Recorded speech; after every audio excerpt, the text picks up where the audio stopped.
Welcome back to another edition of the City That Never Sleeps show. I'm your host, Brandon Pockers, joined as always by my co-host, Austin Kane.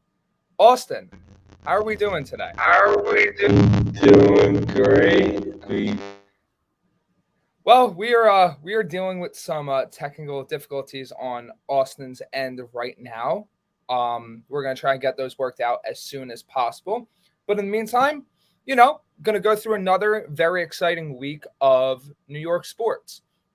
We got the Jets and Giants winning once again. We got the Yankees being bounced in 4 games, clean sweep from the ALCS. And we got the Rangers, the Islanders, the Knicks, the Nets, all getting their seasons underway. And we're going to give that all to you guys today. So we're going to hop right in and start with the Jets, who are back on the winning path once again. They won by a score of 16-9 this past week. Honestly, very defense heavy game. Very defense heavy game. This is a team that has relied heavily on their run game, their defense, and it's something that they're okay winning that grimy slop fest type of game. So Austin, watching and hearing about this Jets game, what did you think when you watched it this past week? Yeah, what they had to do this. And we saw as much as people did not look as bad. The defense and did its job to and made play. Yeah, I agree. The Jets defense played really well. This is a team that was obviously the Broncos were down Russell Wilson. They were down, their quarterback that usually helms the offense. Jets were facing off against Brett Rippon. They were playing a backup type quarterback that doesn't really always, have the best performances, but Rippon moved the ball decently. And even in that case, the Jets still shut him down. And once again, Sauce Gardner, we talked about it last week. I personally said on the show, I felt that he was a top 10 cornerback in the NFL already. And this week, going up against the likes of Courtland Sutton and Jerry Jeudy, he only allowed 4 catches for 16 yards total. This is a guy that consistently, week after week, whether it's been Tyreek Hill, Jalen Waddle, Sutton, George Pickens, has faced off against the best these teams have had to offer and has shut them down. And that's not even throwing DJ Reed into the equation, who also had a great game. He had an 86.1 coverage grade, according to PFF. And these two corners, it's not like Reed's older.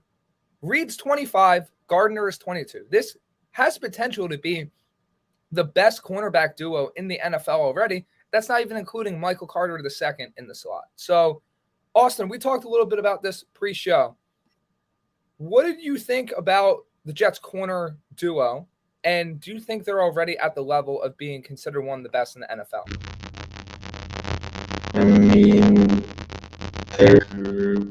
They're blank. No matter who they face, some top threats, and they're up into the top tier of cornerback doing. I would still there ahead of them, but they're soon to be there. So both young, 2 and Yeah, absolutely.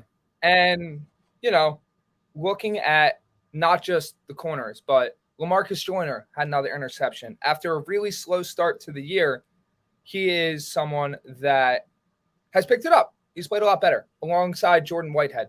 CJ Mosley looked great at the linebacker position.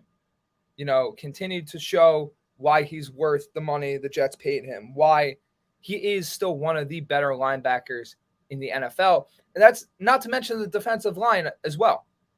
They didn't have the biggest game in the world. They didn't have the biggest production as opposed to last week. But Quinn Williams was a dominant force in the run game. He helped shut down Denver's rushing attack. Carl Lawson, he got some pressures. Bryce Huff, once again, when he's on the field for these pass rushing reps, he's getting after the quarterback. He's looking good when he's doing it. So this is something that has been consistent all year for the Jets. This is something that they've done a very good job with. And, defense has been carrying them. Now, to flip to the offensive side, we got a comment from Brian Daly. What's up, fellas? Big win for the Jets, but they suffered a huge loss. I wouldn't say just a huge loss, but multiple huge losses in the fact that on offense, this is a team that lost Breece Hall, and they also lost Elijah Vera Tucker. Two of, if not their best two offensive players, and two guys that have been making a huge, huge, huge impact when they've been on the field this year. Starting off with Hall, he had another huge 60-plus yard touchdown run, and then unfortunately fell victim to an ACL injury. We then have Elijah Vera Tucker, who, has been the most versatile Jets offensive lineman, going from left guard to right guard, back to right tackle, bouncing all over the place and being above average at each position he's played at. So I personally felt like these were huge blows to the Jets. Austin, did you feel similar in that regard?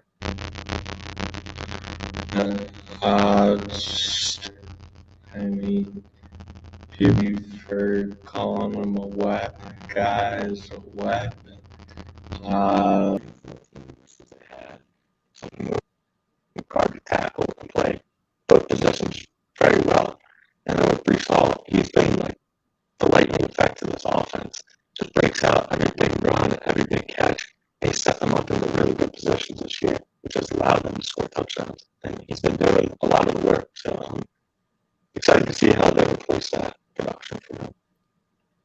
Yeah, and we'll get to that in a little bit because the Jets did make a move to try and, replace and keep some of that production up. The biggest thing on offense this past week, though, revolves around Zach Wilson. A lot of discourse surrounding the young Jets quarterback about, he didn't look great. He didn't play well. He didn't do this right. He didn't do that right.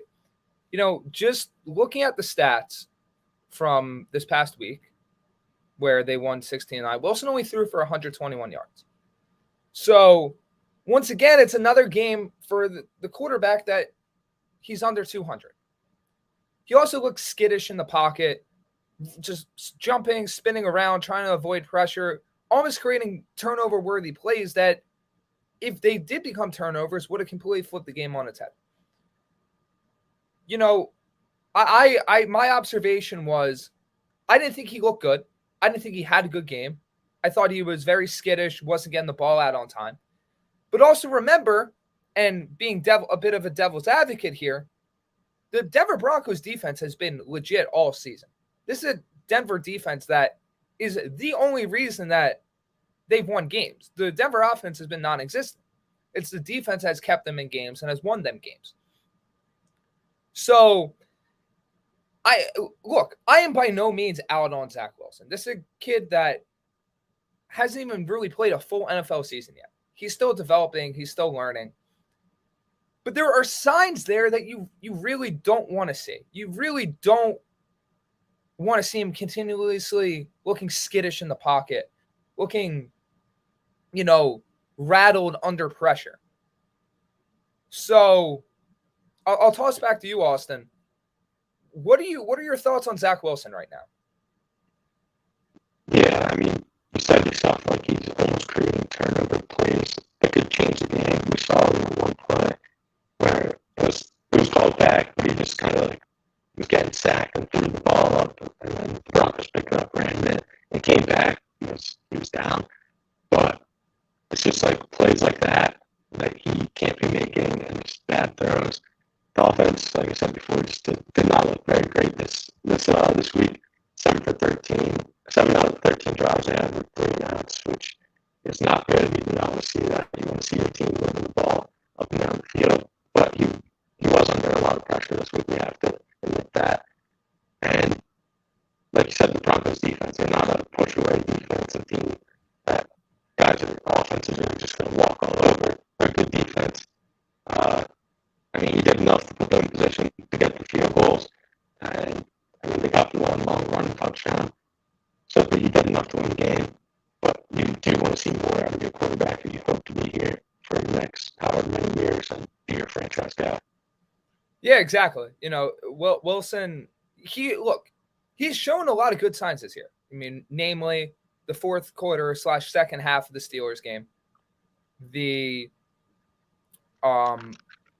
certain drives in the Miami game, the last really drive and a half of the Green Bay game. He's had his moments, but especially with Breece Hall and AVT going down, the major impact I feel like on those injuries is that Zach Wilson is going to need to step up. He is going to need to play better. He's going to need to not look as skittish in the pocket.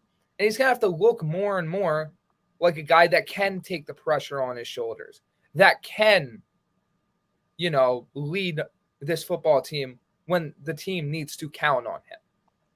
That's where I feel like this Jets team is at. They are in a very good spot. 5-2 is a spot no one thought this team would be at. And it's a spot that I feel like can get even better. Looking at some other stats, in terms of DVOA, the Jets are 21st in the league. So not bottom tier, but also not top tier. And they're 10th in defensive DVOA. So this is a team that is very talented. That's not even the touch on special teams, with Braden Mann looking like an above-average punter after week 1 where he didn't. And then Greg Zuerlein seemingly solving the Jets' kicking issues. Knock on wood there, because you never know how those things go. But, up to these points, basically 2/3 of the team have been above average and have been extremely talented. So if the Jets can get that above average quarterback play, they can go pretty far, and not even above average, league average. They're not really getting that yet. So I guess I'll toss to you before we take our outlook beyond this week. What do the Jets need to do, in your opinion, on offense to continue to improve and not stay in the same spot that they've been at? Well, they're going to definitely recreate the production loss that they're going to lose from Breece Hall, because that has been a key piece of their success this season. Definitely get Michael Carter back involved some more. We saw him rise to the occasion this week. He played pretty good. Just recreating that and getting Wilson, just getting rid of them early, I would say, getting going, allowing him to open up the field and eventually get some deeper passes. Wilson has that arm strength. I know the fans are just begging to see it. And I think they'll eventually get there. They're going to get there eventually for sure. They just have to. Yeah, absolutely. And, from my standpoint, especially with Corey Davis, another injury the Jets suffered, sprained MCL, not season ending, but it's going to have an impact. You got to get Garrett Wilson involved a little bit more. And now got to touch on, fun part, Elijah Moore. And if you guys noticed, Austin will be right back. We're having some mic difficulties on his end. He'll be back in as soon as possible. So I'll just take over for a little bit here. The whole Elijah Moore situation is something that is very avoidable in my eyes. If there's the proper, maturity, the proper everything on that side of things. Austin's back here. Austin, I'm just talking about the Elijah Moore situation in terms of, the Jets' offense beginning to improve. Elijah Moore was and is going to be a big part of this Jets offense if he wants to be. This is a guy that the Jets, one, spent a lot high draft capital on, and two, have invested heavily in because he's been involved in the offense the whole year. Targets or not, he's been on the field. He's been running routes. And it's the NFL. These opportunities are going to pop up. These opportunities are going to be there for him. So when it comes to that, when your team at the time is 4-2, now 5-2, looks like one of the better upstart teams in the entire AFC and has an outside shot of challenging for the division, being selfish and requesting a trade because you're not getting the ball thrown to you is not what you need as a team. It really isn't. And it just, it sucks to see because he's a guy that, especially last week, would have been needed. Instead, you have Jeff Smith running a ton of routes. So it's like, I'm not going to blow up and be like, oh, get him off the team. Like, he doesn't deserve to be here. We're maybe like another week or two of that stuff happening from reaching that point. But right now, he's a guy that needs the Jets, and quite frankly, the Jets need him. So to really bring it back full circle, Jets probably need to rely on their receivers, their tight ends a little bit more. And tying into what I alluded to, getting the run game still moving. They traded for James Robinson. In my eyes, a really good trade. Not saying he's going to replicate Breece Hall's production, but he forms a nice tandem with Michael Carter on a bit of thunder and lightning. And then even going forward with him being a restricted free agent, you now have the potential for a three-headed monster of Robinson, Carter, and Breece Hall. Yeah. Having all three of those guys can be huge. I think we retain him next year. Or, like I said, well, it's too restricted. That trade I like a lot. I told you it was going to happen. It's a win-now move. Something like fans definitely would like to say. But, yeah, they just have to replicate what they already have with Breece and Michael Carter. It could be huge. Yeah, exactly. And moving on to New England, this is a Patriots team that lost on Monday Night Football to the Chicago Bears. And that was something, at least for me, where I saw that game and I was shocked. Losing by a score of 33-14 is not something you expect to see from a team like New England, especially who won their few recent games. The Jets defense, and I said this last week, I actually was a point off in either direction with my score prediction. I said 17-10. The game ended up being 16-9. Bill Belichick's notoriously known for making things hard for young quarterbacks. We saw it last year with Zach Wilson. I think if the Jets can get their running game going and have Wilson get into a rhythm and make some easy throws, I think the Jets defense once again shuts down New England. If Chicago's defense can do it, and Chicago does have some nice talent, the Jets defense definitely can. And especially flipping back to last year when the Patriots hung a 55 spot on the Jets in their own building, especially looking back to last year when the Patriots ran up the score. If you think the Jets, with their biggest home game in probably 5, maybe even 6 years this weekend, with them facing New England, with the potential to go to 6-2, setting up a matchup with Buffalo, that if they win that game, which, quite frankly, is a bit of a long shot at the moment, to potentially give them the lead in the division. If you think that Robert Saleh and co. aren't going to have the Jets ready to roll in this game, I don't know what to tell you. It's the honest truth. Like, this is a game, in my eyes, especially last week, where the Jets showed you that they could win in different ways. I think it's a game the Jets win. I really do. And I haven't been able to say that when they've played the Patriots in the past 2, 3, 4 years. But I really do feel like the Jets can go out and win this game. Once again, it's the same type of formula as last week. Get enough out of your offense, rely on the defense, rely on the run game.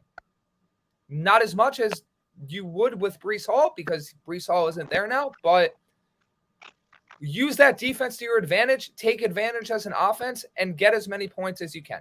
That's how you win the game. I say the Jets win this by a score of 24-17 this Sunday. Austin, how are we feeling about this game? Yeah, I'm going to agree with you that I think the Jets are going to pull this one out. Just with the Patriots, when we get more into the NFL, just yesterday, Zappy and Mac Jones, I feel like nobody has really any clue what is going on in there. Which we'll have to see when Sunday comes. I mean, started beforehand. But, I mean, going off last night, I mean, just the Bears defense had their ways with this Patriots offense. And like you said, if the Bears can do it, the Jets definitely can do it. We've been hyping up this Jets defense for weeks. And I think they're going to continue to go out there and do it. I got Jets get it 27-14. Oh, my mic is still broken. Thanks, Wick. Yeah, Wick, his mic's been a little messed up. We're still trying to work on this on the back end here. But yeah, as Austin said, this is a game that the Jets should win, and this is a game where the team should have a good shot at taking a victory.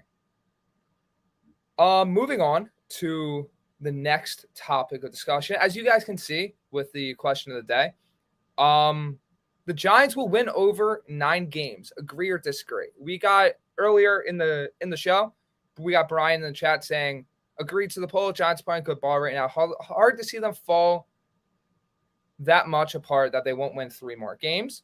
We also got Greg in the chat saying, I agree to the poll. They're scrappy. Yeah, moving ahead to the Giants, this is a team that won once again. They went on the road to Jacksonville, and they beat the Jaguars by a score of 23-17. Welcoming Austin back into the chat. Hopefully his mic is all good. It is not. That's great. You still working on it here? Like what are we doing? I'm not really sure. I'm not very much of a technical guy, so I'll keep working on it. You keep going. Okay. So, yeah, the Giants, like they won this by a score of 23-17. If we go in, look at some of the stats here. We got Daniel Jones, who not only threw for over 200 yards in this game, he actually went for 202 yards, going 19-20 with a touchdown. He also added 107 yards and a touchdown on the ground. So this Brian Daboll offense has not only been productive for Saquon Barkley, which we'll get to in a minute, but it's also the fact that, it's helping Daniel Jones. Like, Daboll played a huge part in developing Josh Allen, and he also is playing a part in developing Daniel Jones. He's someone that has truly began to, show signs that, yeah, he can lead a bit of an offense. He can lead a team down the field. He can be that game manager type. And yeah, the Giants have been good with him. And this is a team that is lacking receivers as well. This is a team that is lacking that number one threat. They signed Kenny Golladay for a huge contract. Kenny Golladay is nowhere to be found. They drafted Kadarius Toney in the first round. He's nowhere to be found. They have Wan'Dale Robinson, Darius Slayton, Richie James. Wan'Dale should be pretty good, but he's a rookie. He's played in his first 2 games. Darius Slayton is a guy that the Giants didn't even really want to keep.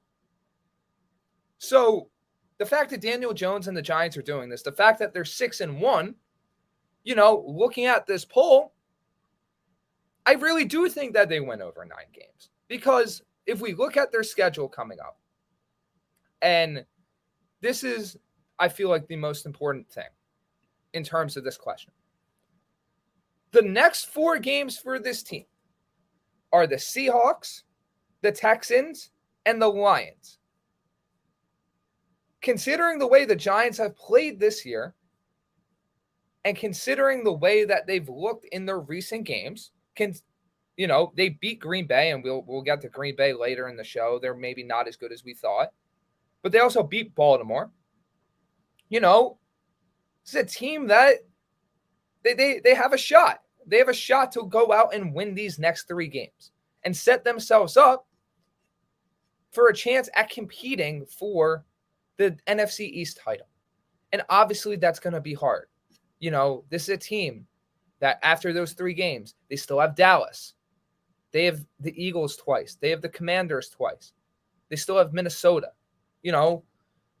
Those games after they potentially get up to the 9 are going to prove how good this team actually is. We got Wick in the comments saying, I don't really know what to think of both New York teams. They both seem to be improving. And that's a very good point.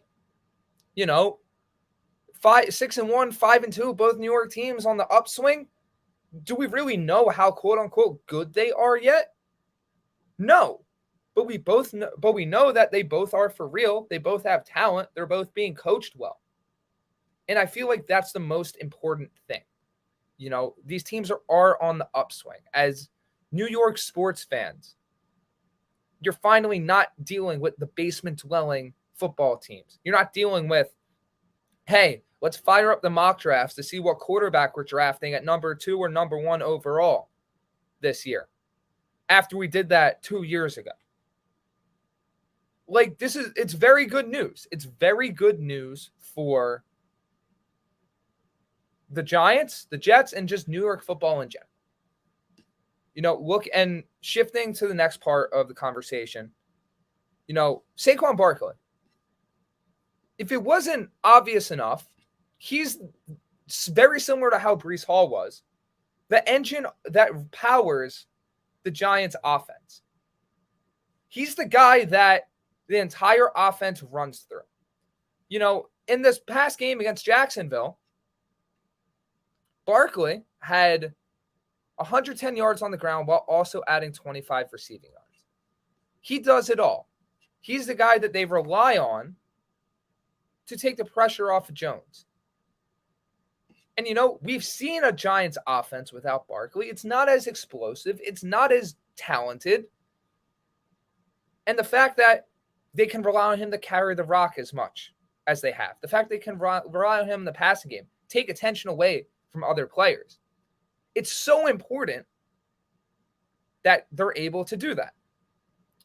All right, for a third time, we got Austin here. Austin? Third time's the charm. Hey, there we go. The mic's back. We love to see it. Austin, I was going on my little tangent about the Giants here, talking about Daniel Jones, Saquon Barkley, about how Saquon's the engine that powers this team, how, the Giants should be able to win over 9 games because they'll at least get the 9, and I think they can steal one from they can get 2 from the Commanders, maybe steal 1 from Philly. Whatever one of those questions you want to take first, be my guest. But I'll start with Daniel Jones. I mean, something I love about Daniel Jones and how he's grown as a player is his mobility. It's always been a key piece to his play, but now we're seeing it be a key piece to this offense. He was over 100 yards rushing this week, which is huge, especially when you have Saquon there to open that up as well, a little read option, some trickery. Once again, we see some more Brian Dable mastery this week, just keeping his team right in the game at all times. They looked sloppy at times. They were losing at times, but they're such a gritty team. We saw them make that big 4th and 1 stop late in the game, which led to their touchdown winning drive. And then at the end of the game, just at the end of the game, the last play from the Jaguars kept them out of the end zone by like half an inch. It's just plays like that get you wins and show you're a gritty team. And then to wrap that up, over 9 wins, I think is definitely a possibility and will definitely happen.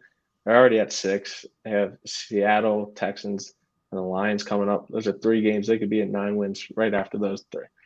And you steal a few division games, and look, you're in the hunt for the NFC East. You're in the hunt right now. And if you steal a few division games, you could easily win the NFC East.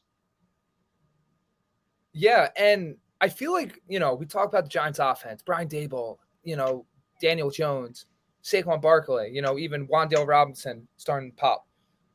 How about this late game Giants defense? I feel like they're always either causing a turnover or making a huge stop that swings the game in their direction. And I feel like that's a credit to Wink Martindale. That's a credit to Kayvon Thibodeau, Dexter Lawrence, the scrappiness of this Giants defense where they got rid of their big names. They got rid of James Bradbury. They got rid of these guys that, should be the most talented players on their defense. And they would help a lot. But even without those guys, this is a Giants defense that is being scrappy, and that is helping them win a lot of games. We got Brian in the chat saying, no, Barkley forces the Giants to have to throw the ball. Exactly. It makes them one-dimensional. Without that engine of the offense, you're forced to do something you don't want. And that lines up directly with what we said about the Jets. No Breece Hall. If the Jets would have sat on their hands, look, I love Michael Carter. I think he's an amazing running back. At his size and what he does, he cannot handle 20, 25 carries a game. That's why you go out and get a guy like James Robinson, so Michael Carter can still be his explosive self. That's why Barkley is so important to the Giants, because he does everything. Yeah, having a guy like that, he becomes the keystone of your offense, which, he clearly has become. Without him, you said it, they become one-dimensional. They make Daniel Jones throw more than he has to, and then mistakes could possibly be made, and you lose some football games that you already won. Yeah, and like I said, Brian, once again, saying thanks for Bradbury. He's still a top-tier corner. It's kind of been a win-win for both teams, if you really want to put it in that matter. Yeah, you could. Bradbury's been a top corner this year, but things just didn't work out the way as planned in New York. That's just how it goes sometimes. Exactly. And, looking ahead to this Giants-Seahawks game, I do think that the Giants should win this game, but, the Seahawks have been scrappy. They've been an underrated team, and I want to take more of like a widespread look at this. Do the Giants, in your opinion, and once you give this answer, I'll give mine. Do the Giants, in your opinion, have a real shot at coming for this NFC East title? Because, Dallas is still legit. They just got Dak Prescott back there. Who knows? They might get back up and running. The Eagles are currently undefeated. So do the Giants have that potential to catch them for the division? Or is this something where, like I said, they're more of that wild card team? The Cowboys proved that they're going to be a good team once Dak fully gets going. The Eagles have proved that they're 6-0, and it's hard to win football games, and they've done it each week. But the Giants have also proved that they're a gritty team, they're fighters, and they're winners. They're 6-1 right now. They're just a loss behind the Eagles with one extra game played, and they still get to play them 2 times. They still get to play the Cowboys 2 times. They're going to have their chances at this division, and it's all going to start now. It's got to keep winning games and staying in that race for first place. Exactly. Before we move on to my thoughts on the Giants, I want to remind you guys, All Camp is giving 20% off everything in their store, including hats and shirts to all our subscribers. You know what that means? Make sure to like, subscribe, and get that merch. Don't want to miss out on that. Also, Creative Window Design Center is serving New York, Pennsylvania, New Jersey, and Florida. They are a fully authorized Hunter Douglas dealer. That's a lot of window treatments for those that are not that do not know. Contact Jeff at 609-226-0391 for a free consultation. That brings us back to, the main crux of the question today. The Giants will win over 9 games. And I personally think that they do. But I don't think they win the division because I don't see them overtaking Philly. Dallas, I do think they beat Dallas the second time they play. That is coming up in 5 weeks, isn't that far away. But it's just, I feel like the Eagles are just on a different level right now than the Giants. They have a bit more stable quarterback play. They have a bit more talent on defense, a bit more talent on offense. What happens when the Giants actually face legit skill position players, looking at their opponents, Tennessee, Carolina, Dallas, Chicago, Green Bay, Baltimore, Jacksonville. I mean, let's be honest here. As good as the Giants have looked, they haven't really faced that dominant number one yet. And I'm not saying that's going to be, that's going to be the entire reason that they lose. But there is something to say that, in week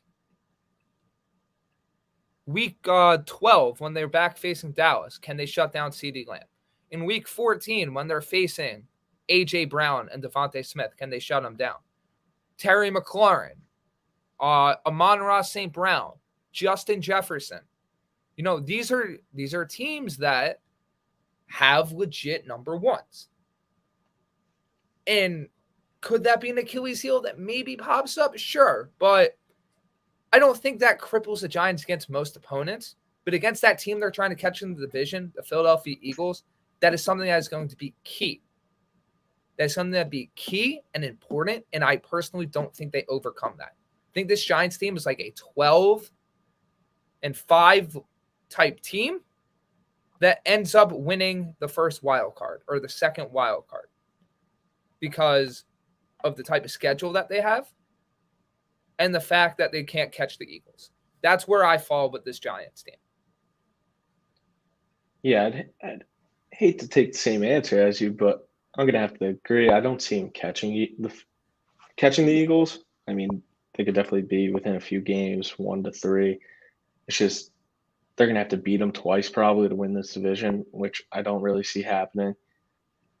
And like you said, I do feel like they're on like a little higher tier. They'll definitely get over the 9-game win mark that we have set out, I think. But beating the Eagles twice is just going to be such a challenge that I don't think they'll be able to overcome, especially last week of the year, having to go into Philly. If that's like a divisional matchup for the division, I mean, I just don't see it going their way. But what do I know? Any given Sunday. Any given Sunday. That's right. And you know what? That's a perfect transition into our Around the NFL segment. Austin, you're getting better at that transition thing, man. Great job. Well, I'm working on it. Thank you. Yeah. And we're going to start off the Around the NFL with our fantasy players of the week. So, Austin, since your mic is finally working, man, give your fantasy players of the week. Yeah, first, Joe Burrow. He had over 500 all-purpose yards. 481 of those yards were throwing the ball, which is just crazy numbers to see. 20 rush yards, and he put up 47 fantasy points. I mean, if you had him playing that as your quarterback this week, you probably didn't lose. And I'll do both mine real quick. Second, we got Aaron Jones, put up 28 points, 2 receiving touchdowns on a whopping 9 receptions. If you're in a PPR league, which I believe most are these days, as we continue to grow in the fantasy world, those are huge numbers. Just having 9 catches is just a lot, especially out of the backfield, and something you love to see. And yeah, those are my 2 guys for the week. Brandon, who you got? Yeah, peek behind the curtain. This first guy, I did this before I actually traded for him. Just before I get into that, Wick says having Chase as a receiver is nice. I'd say it's more than nice. I say it's very, very, very incredible, and that's not even mentioning Higgins and Boyd. Yeah, loaded offense. So, very good for Bro. Like I was saying, peek behind the curtain here. I wrote this guy in as my first player of the week before I actually swung a giant trade in my and Austin's home fantasy league. So now he is actually on my roster. I'm going with Kenneth Walker of the Seattle Seahawks. In a shocking victory over the Chargers, although, it's getting to a point where I'm not even sure if teams beating the Chargers is shocking, and we'll get into that with our Around the League. Walker had 23 carries for 168 yards and 2 touchdowns, averaging 7.3 yards per carry. Per carry, same thing. Like, he was incredible. He truly has just taken this Seattle Seahawks running back job and just, no pun intended, ran with it. He has been incredible. He has been, honestly, one of the main reasons the Seahawks have been a surprise team this year. And going forward, for those of you listening that are in the fantasy, he's an RB1. He's a top-tier RB1 that is going to continue to get the workload. Maybe they'll sprinkle in a little bit of the passing game work. You never know. But you know how much Pete Carroll Austin loves to run the ball. They're going to continue to feed this guy and feed this guy and feed this guy. And if he produces like this, the Seahawks are going to be a bit of a dark horse. Yeah, I mean, where they already stand, if they can get an electric piece out of the backfield like that, it's a huge help. Yeah, and my second guy, second week in a row we're bringing him up, Juju Smith-Schuster, 7 receptions, 124 yards, a touchdown. People were calling this beginning of the year, and, it took a little bit of a slow start, but Juju's back. He's back to looking like a really good NFL wide receiver, and he's young. He has the talent to make it happen. And being in this Chiefs system, Mahomes said this before the year. He said that the Chiefs are going to spread the ball around. There wasn't going to be really one elite guy. And that's been the case. Valdez-Scantling, 3 for 111. Kelsey, 6 for 98. Mecole Hardman had 3 touchdowns, 2 on the ground and 1 in the air. This is a team that has gotten more explosive somehow without Tyreek Hill because of their ability to spread around to a bunch of guys that are good and not just one elite talent. And, going forward, would I rely on Juju as like this wide receiver 1, top 10 receiver? No, but he's going to get you points. He might have a down week here or there, but he's going to get you points, and he's going to be important to your team. And he's very important to this Chiefs team that, look, are they going to have some bad offensive weeks? Yeah. But let's be honest here. Offense is not good this year in the NFL. It's not. Defenses have been really running it this year. And the major offenses that are having success are only the ones that are led by these elite quarterbacks, and even they're having bad weeks. It's been a crazy year. Not even halfway there yet.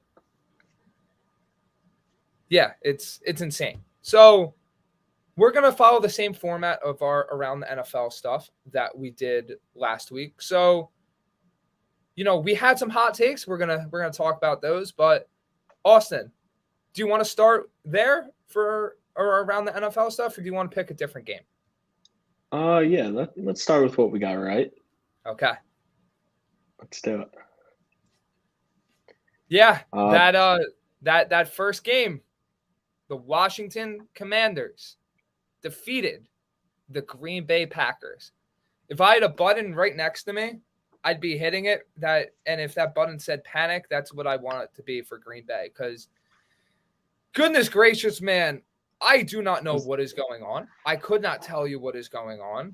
And I don't know if I will be able to tell you what will be going on the rest of the season for the Packers. I feel like that's all that there's left to say. Yeah, I mean, when's the last time, off the top of your head at least, Aaron Rodgers lost 3 straight? It just doesn't happen too often. Panic. Panic, P-A-N-I-C, panic is what you should do. He just has no true – Lazard is a good wide receiver, but it's not Devontae Adams. They just failed to reproduce that production that they had with him. And it's hurting right now. Rodgers doesn't look all that great. Doesn't look all that bad, but, both his touchdown passes to Aaron Jones. You want to see some wide receivers catching some of those down the field a little more. And it's just not happening as often as we've seen in the past. if we pull up the stats from this game and we look at the Packers, Aaron Rodgers was 23 of 35 for 194 yards and 2 touchdowns. Their leading receiver was Allen Lazard with 6 receptions for 55 yards, and he got hurt. When everybody that was coming out and saying the Packers need to draft a receiver in round 1, the Packers need to draft a receiver in round 1, year after year after year, this is the reason why. Because when you lose a guy like Davante Adams, and like I said it last week, he has a mind meld with him. They had a mind meld. And then you take a project receiver in Christian Watson, Romeo Doubs, who I love his talent, but he evidently is not ready to be an NFL number 1 wide receiver yet. And you rely on Allen Lazard, who has been inconsistent at best throughout his career. Yeah, I don't exactly know what you expect to happen. Not to mention that your offensive line's banged up. Rodgers is getting no younger, and A.J. Dillon has turned into a pumpkin. So this is why you don't draft a Jordan Love when you have Aaron Rodgers in the first round. This is why you don't consistently go defense, defense, defense, defense. This is why you take a guy, let's flash back, the Jordan Love year. It's why you draft a guy like Elijah Moore in that first round. That's why this past year you draft a guy like George Pickens over a guy like Christian Watson. You know, these are moves that were very easily avoidable. And yet they still did them. And quite frankly, I'm going to ask your opinion on this. Do you think Rodgers even comes back after this year? I mean, this team hasn't really shown much care for him, it seems like, just as an outsider looking into the Green Bay organization. And it wouldn't shock me if he just like, all right, screw this. I had my fun, made my money, let's get out of here. I don't think he will do that, but it would not be out of any world of him to do that. And for them, was it Aaron? I love it. Yeah, no. I mean, yeah, that's exactly it. Wick with a correct comment here. Yeah, absolutely. He does what he does and exactly what he wants. I'm surprised. Are you surprised that they haven't made a move yet, trying to get someone salvage this or something? Because there's a lot of options out there. I know we'll get into that a little more, but I'm surprised they haven't brought anyone in yet. I want to be surprised, but it's like I said, this has been a consistent theme. Yeah. This has been a consistent theme for them. It's nuts, man. Who's running this? It's the same thing all the time. It's honestly insane. We got a quick fantasy question. Just wanted to bring this up because we talked about it. Owen Burrow, start 2 between A.J. Brown, Mike Evans, and T. Higgins. I just want to ask, what type of league are you in? Although we can't really be saying anything. We have a team with Cooper Kupp, Justin Jefferson, and DeAndre Hopkins now. But honestly, with Evans being a bit banged up, I probably roll with A.J. Brown and T. Higgins for right now. Half PPR. Yeah, honestly, I'm not sure if Evans should be good to go, but he did get banged up. He did get a little bit injured, so I'd roll with the 2 healthy guys at the moment. Yeah, especially we're seeing this Bucs offense kind of struggle. I mean, mostly in the run game, but they're struggling to put up points in general. So I'm also with Brandon. I'd rock with A.J. Brown and Higgins. Yeah. Flashback to Thursday night. My hot take. My hot take didn't look great. I'll be real here. I said that, Kingsbury is probably going to be the next coach to go. Honestly, I stand by that. I think that he is going to end up getting fired. Obviously, things don't look great, but if the Cardinals don't make the playoffs, and quite frankly, they have to overcome the 49ers and the Seahawks, maybe even the Rams, which may not be as hard as it seemed like beginning of the year, but I still just I don't like what the Cardinals are doing. They didn't win that game because of their offense. They won because Andy Dalton had Was one of just throwing the ball. had one of the worst stretches of quarterback play I've ever seen in my life. What do you think, like 2 pick sixes in a matter of minutes? Yeah, exactly. And It's crazy. that ties in to the hot take I ended up getting right, and something that you brought up about the Buccaneers. What is going on with Tampa? Because the Panthers fire Matt Rule. Hot take, nailed. He's gone. They trade Christian McCaffrey, which we haven't even gotten into that. Yeah. But that's something we can cover when we touch on the 49ers a little bit. They go. Yeah, They faced Tampa and beat them 21-3. What is happening? I don't know. My guess is just the Panthers came out fired up, ready to win this game. I mean, when a coach gets fired, I feel like a lot of players take it on themselves because as like the reason he got fired, and maybe they just came out on all cylinders today and won this football game. But the Bucs just do not look great. It's another team kind of like the Packers where you're starting to worry, starting to panic a little bit. A little lighter division in the NFC South, so kind of gives them a better chance to still win some games and get back in the first place, but definitely a little worried. I mean, the NFC South, right? Is this the worst division of football? You got the Bucs at 3-4, tied with the Falcons for first place, and then you got the Panthers and the Saints, who are both each a game out of first. It's incredible. It's honestly incredible. Yeah, definitely. Let's be honest. Compare this to, let's say, the AFC East. We got the Bills and Jets at 5-1 and 5-2 apiece. Dolphins at 4-3, and the Patriots at 3-4. The Patriots would be in first place in that division. Other divisions around football, Colts would be in first place most likely in that division. The Commanders would be in first place in that division. The Cardinals, the Bears. Like what? Seriously, what is happening? I truly do not understand what is happening. Well, they have the exact same amount of points for as points against on this season, so that's something. I think they just got to find the end zone more. I mean, as easy as that sounds to say, but that ties into it. Their defense has regressed. That is true as well. It's weird. I said before, this is one of the craziest years of football we've seen, in my opinion, and I think it's just only going to keep spiraling out of control, and that's the best part of it. The last two major things I want to touch on, NFL-wise, have to do with the losing teams in these matchups. So number one,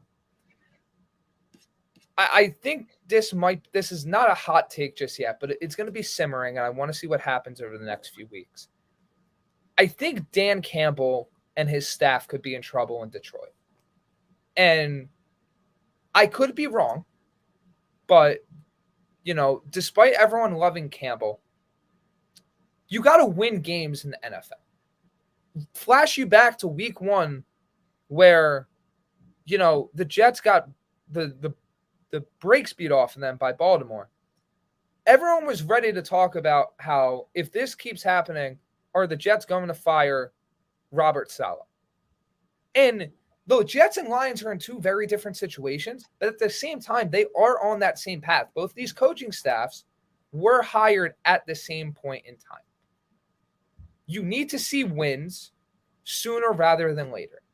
And being someone that has watched a team that has cratered multiple times year after year, if you're having multiple seasons where you're going 3-14, 2-10,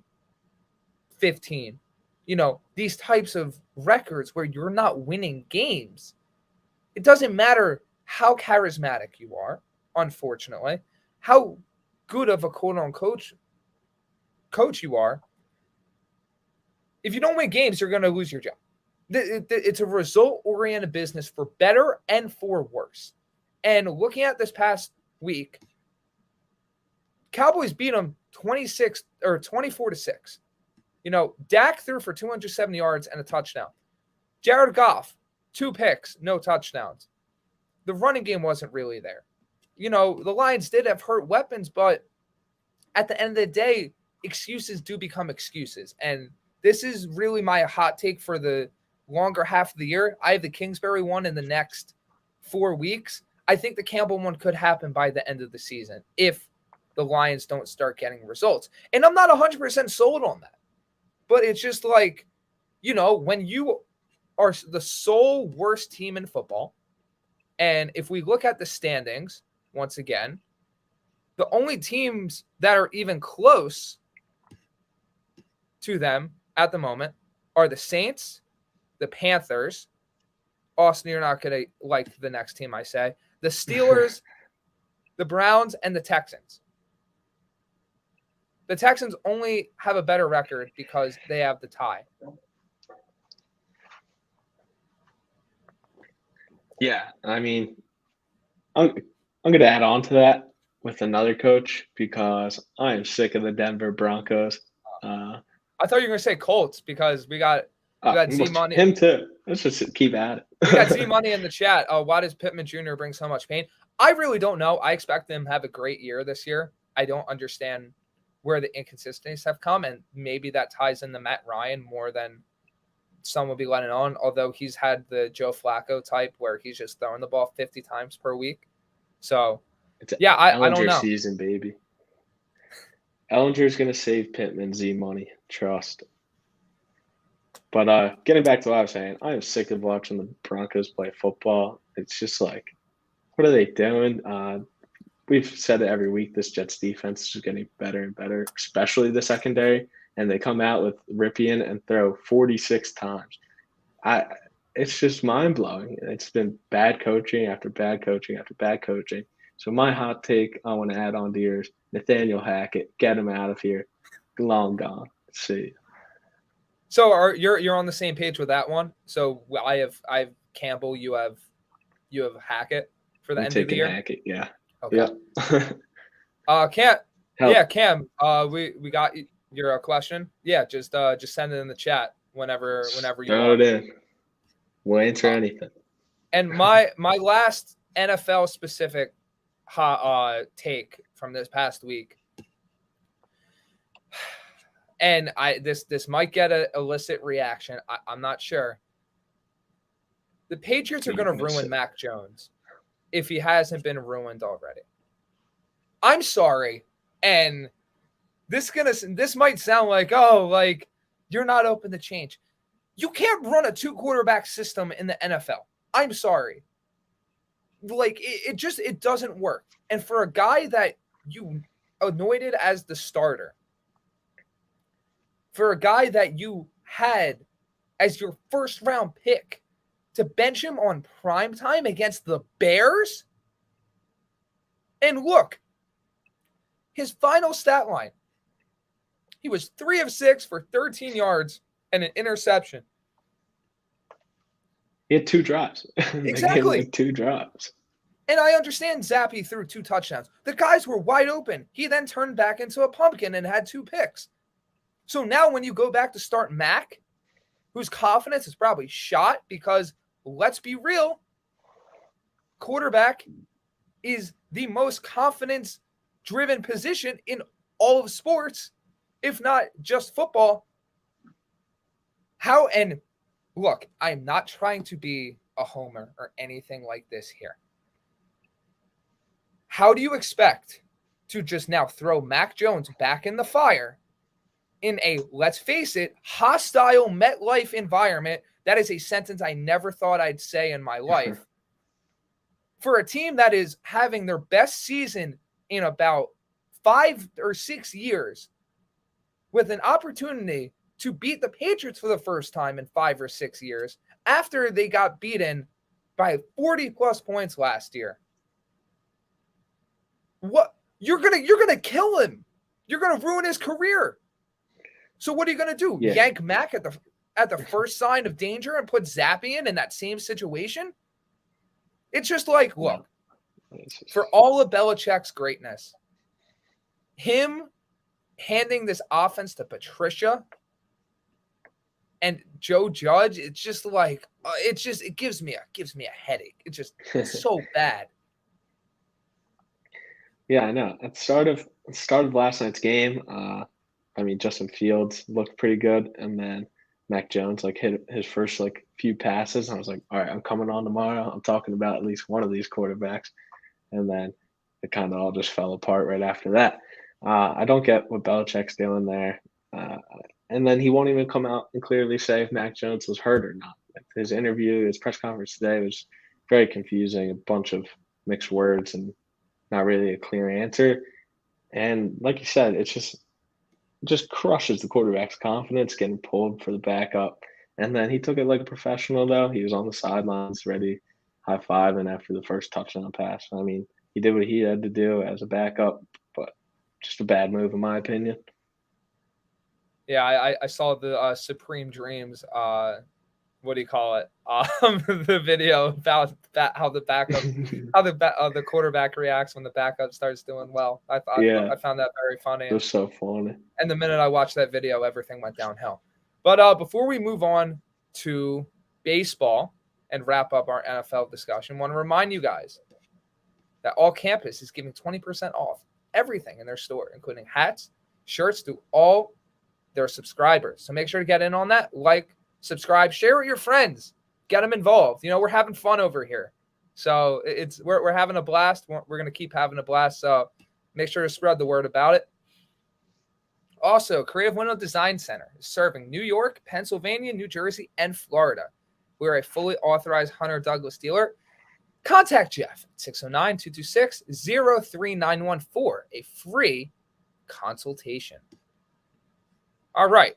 So that brings us, before we move on to anything, we got Cameron in the chat. So he says, in a 16-team full PPR league, first off, 16 teams, that is something.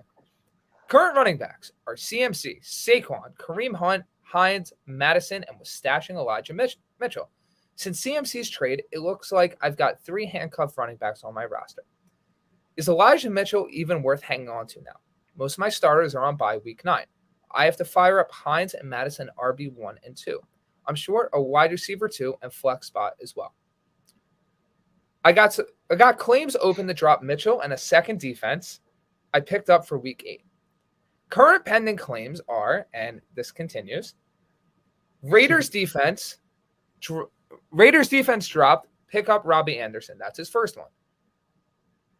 DeAndre Carter, KJ Osborne, Olamide Zacchaeus. I actually nailed that. Awesome. Drop Elijah Mitchell. Add Pacheco, DeAndre Carter, KJ Osborne, and Zacchaeus. That is a lot. You were not wrong when you said you had a lot. I guess with the whole Mitchell situation,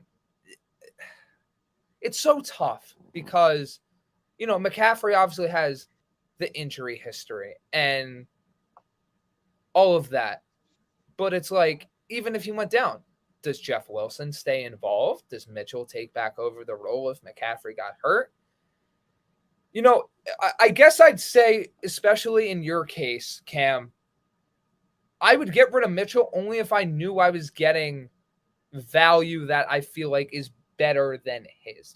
I've been in that spot where I have the handcuff, I have a stash, but if I see a guy on the waiver wire where I'm like, hey, I can get better production right now because I need it, then I'd go for that. But if you're, iffy on whether you can hang on to a guy and, essentially, like, if you feel like you're not getting enough production from the waiver wire over Mitchell, keep Mitchell. If you're going to get more production from the waiver wire over Mitchell, cut him. So looking at these waiver claims, love the Robbie Anderson pickup. Think that one's going to be underrated. KJ Osborne, especially in a 16-team league, I don't know how much better you're doing with that. The fact that you still have Pacheco available, I'd get on that in that 16-team league. Him being named the starter means he's going to be involved in Kansas City. So I like all those pickups. We got Wick in the chat saying if Bill Belichick wasn't coaching, I don't know what that guy would do. Yeah, that's a fun question. We can have a bit of a discussion on that one later. Probably something in a back dark office somewhere, just mulling over paperwork and being a hermit crab. Evil plans. Evil plans, exactly. John Doe, in a 10-team family-created friendly competitive league through ESPN. That is a mouthful. Good Lord. Now that Njoku is out for a while, who do you have as a tight end backup? Hurst, Dolchich, Schultz, and Ingram. I'm going with Greg Dolchich. Dulcich. I can't say that name. But in all seriousness, he's gotten his snap percentage has gone up each week. He's involved in the offense. He had the second most targets on the team, tied with Courtland Sutton last week. This is a guy that Denver loves. They're making Albert O a healthy scratch. He's not involved with the offense anymore. So that's a guy I would probably target. And yeah, that's kind of my thinking. I picked him up in a personal league. I've really liked the opportunity he has. Capitalize on that because tight end's a tough position. Like there's not always a lot of points there. He said he went 4-0 and is now 4-3. Props to Tom Brady and the 49ers special teams screwing me over this week. Yeah, man. I frankly I can't blame you with the Tom Brady start. Would have never expected him to not perform against Carolina. Had a few different choice of words there that I could have said, and I've refrained. I'm proud of myself. Yeah. So Austin, QB's just a tough position this year. Yeah, you know that more than anyone. So before we move on, is there any last words you want to touch on with football, NFL stuff? Before we move on to baseball, because we got a lot of baseball to talk about. I think we should just get right into it. It was a good weekend of football, and I'm excited for what's to come. Big trade deadline coming up next week, so I'm sure we'll get into that next time we're on the show. Yeah, exactly. Baseball. The New York Yankees got bounced in 4 games, and I for any of my Yankees friends out there that are listening, that have listened, I was very tempted to send the New York song in our group chats and start just torturing you guys because you guys couldn't beat the Astros for 1 game. New York Yankees, what happened? That's a reference. Love that guy. He makes some great content. Shout out James Strauss. Yeah. Look, in all seriousness though, it's a failure. It's a failure of a season, just like the Mets. And, everyone gave the Mets crap for how far they got. The Yankees, the same thing happened to the Yankees. It's something that you want to put in the words where it's like, oh, maybe like they had a bit of a successful season and, Aaron Judge broke the home run record, but this is a Yankees team that everyone, their fans are like, oh, 27 rings. All we care about is championships. Well, if all you care about is championships, another failure because you couldn't get past Houston, and you did worse this year than you did last year. Austin, seeing where the Yankees are, where do you think it went wrong this series? Yeah, this series they just didn't get beat. They got owned. Astros just own them every year. Where they went wrong is they just couldn't hit the ball. I mean, even when they were up 3-0 in that last game, were you still really confident that the Yankees were winning it? Probably not, because the Astros are just that much better, and it showed. I think right now, there has to be a scapegoat between Boone or Cashman. I think Girardi, when he was coaching this team, he made it farther against the Astros than Boone did right now. As for a successful season, not really. You did all that winning, broke all those records just to get swept in the ALCS. I think Yankees fans would have been 10 times happier if they even just won one game here. But just getting swept, it just looks terrible, and you just got destroyed all series. Yeah, and for you guys leaving fantasy comments in the chat, we'll get to them in a little bit. So keep firing them in there. We're on baseball at the moment, and we will absolutely touch on all your guys' questions, comments in a little bit. But yeah, like if the Yankees won one game, I feel like the conversation's maybe a bit different. You know, oh, we won a game, we took a game, maybe we could have flipped the series. But getting swept is just something that, you know, you don't expect that in the ALCS. You don't expect that this late in the postseason. Look, I came out here last week on the show and said Astros in 7. I thought the Yankees were going to put up a fight. I thought their lineup was going to produce. You know, I thought the Guardians and Astros staffs were on par, but I didn't think that, you know, in game 4, the Yankees were going to be getting one hit for the majority of it. It's just like this strikeouts after strikeouts. Wholesale changes need to be made. And quite honestly, I feel like, look, I know everyone wants a scapegoat. Boone. I think Cashman should go first. I truly do. I feel like Boone really doesn't have autonomy over a lot of his decisions.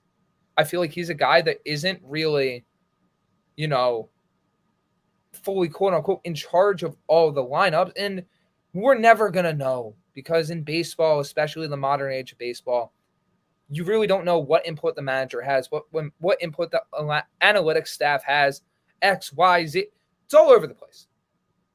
And I feel like the most important thing, especially with that, is, look, could he have made some better decisions in terms of pitching, when to pull guys, when to put guys in?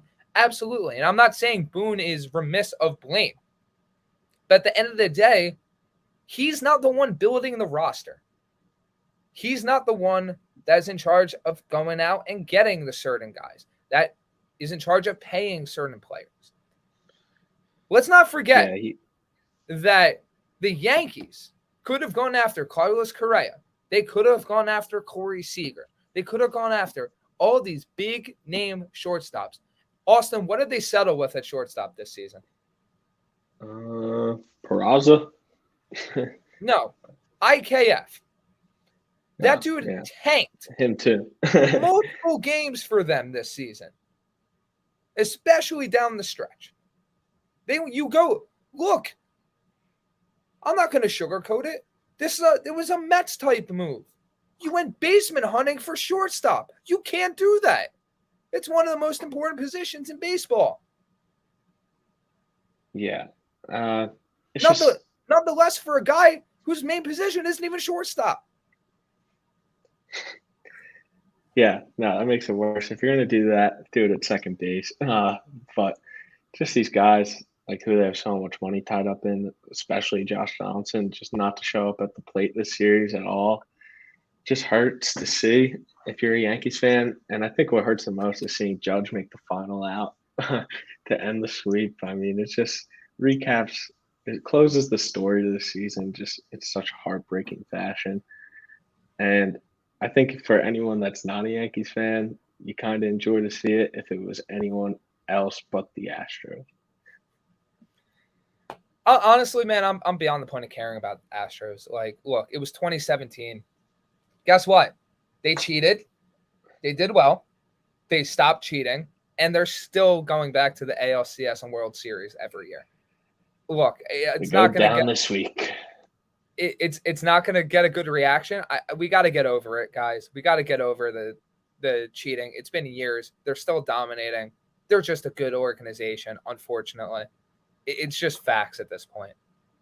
Yeah, no, I said it last week that this was the Yankees' turn to like just put that all away and prove like, oh, they beat you because they were cheating, and they just handed the 4 wins right over the Astros and let them beat them up all week long. Yeah, and I feel like that's enough talking about, this series. Going forward, we touched on Boone. We touched on Cashman. Obviously, if Cashman's gone, that completely changes how the teams run, how the organization functions. Cashman's been here since, before we were even born. So I think with the Yankees offseason, at the moment, boils down to part 1, part 2, and part 3 at the moment. Aaron Judge. The one side of me is like, the Yankees cannot let him leave. This is my rational thinking side. The Yankees cannot let him leave. He is too important to this organization as a player, as an icon, as a face, to let him walk. The realistic side, and looking at, the deal he turned down, the fact that they couldn't come to the extension, and now these reports that are coming out that, hey, the Dodgers want to go after Aaron Judge and move Mookie Betts to second base. That almost gave me a heart attack when I read that. The Giants are going to not be outbid on Judge. And then looking at the Yankees' past history, the realistic side tells me, I don't think he's going to go back. And I want someone to be like, no, the Yankees are going to finally drop the hammer money-wise, just like they did with Garrett Cole. Are we certain? Are we certain that Judge is even going to go back there? Judge is more of a West Coast guy, right? Is he going to want to be on the West Coast? Like who knows? Yeah, only he knows, but just after talking to a bunch of Yankees fans, they want him back, and everyone knows that Judge is going to be a jersey that's going to be walking around Yankee Stadium no matter what, he's there or not. He's made himself into a legend in this franchise history, and we've seen him retire so many numbers. God knows if he leaves this year, he could still get the 99 retired, which is why he's just such a legend already, just off this one season at least. And then going back the past few years, you're still going to see his number around, and I think they should definitely sign him. It's just, does he want to go back there? Yeah, and if he doesn't go back, guess what? Yankees offseason, now you not only have to improve your roster beyond what it was, you also have to replace 63 home runs in a lineup. Somehow. With Rizzo on a player option too. It's crazy. So all intents and purposes, let's say Judge stays, which, very realistic. Yankees need could you say shortstop and then move Peraza to second base? Maybe. Do you want to block Volpe with a certain guy? Who knows? I personally would go after Carlos Correa for third base. I feel like he is a, gagging when I say this, very ideal Yankee. Do the Yankees go after him because of his role in 2017? If that stops them, I disagree with that heavily. I think Trey Turner could be a very good pickup for them. And, I think they need to add to the back half of their rotation and bullpen. And then I think the Yankees are going to be in a good spot once again. This is a very good roster. They just need to not rely so much on power, because it hasn't got them far.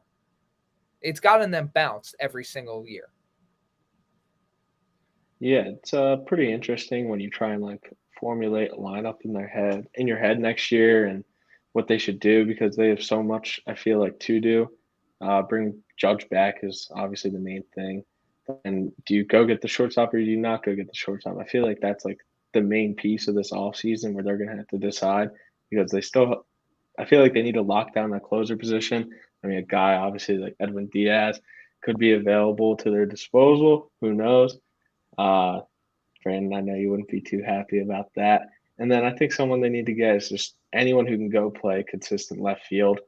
We saw in the series when, I forget who was it, Hicks. Hicks went down, I think, and then Stanton had to go play it. He made one good play and then one play where it just went over his head and someone else maybe could have gotten to it. Who knows?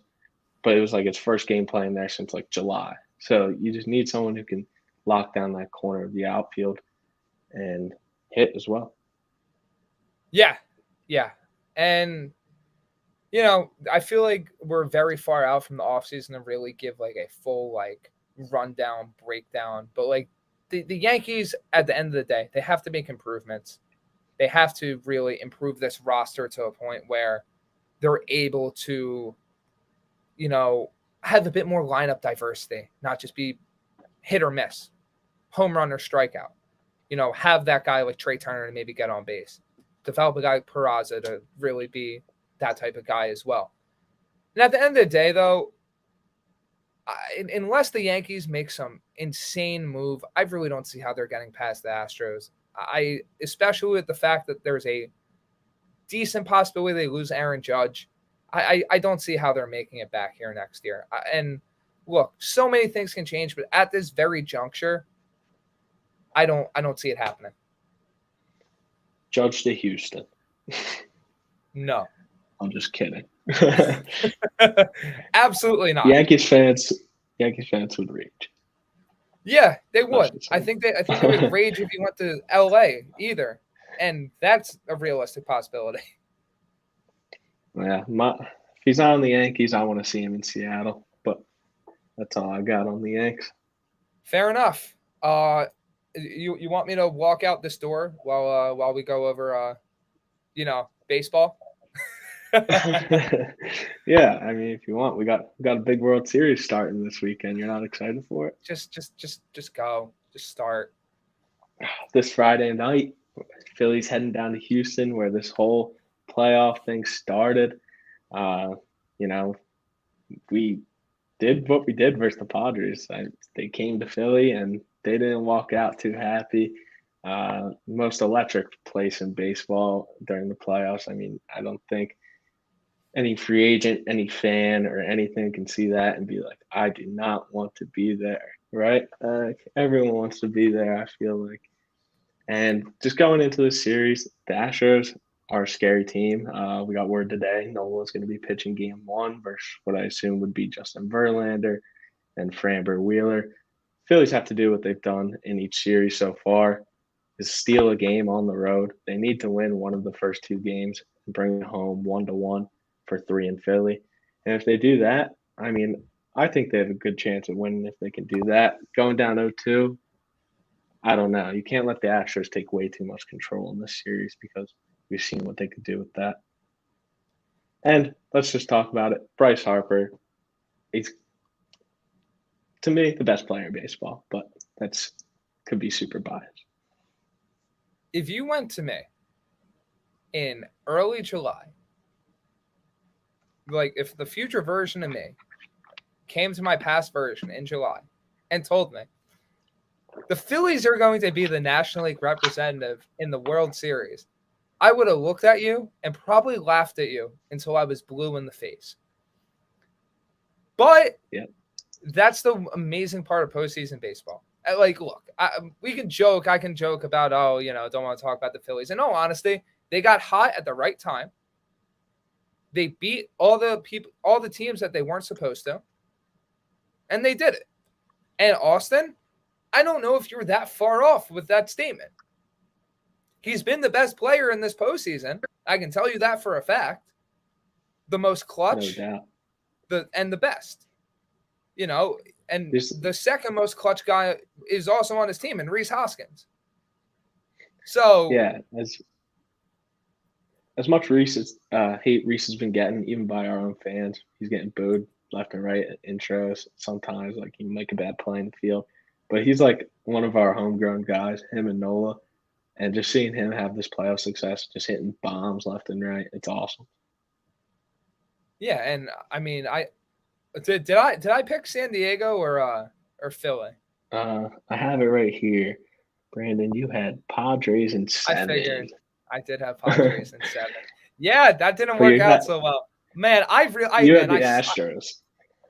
I'm one for like 8 or 9. I've been terrible this postseason for picking them. Crazy playoffs.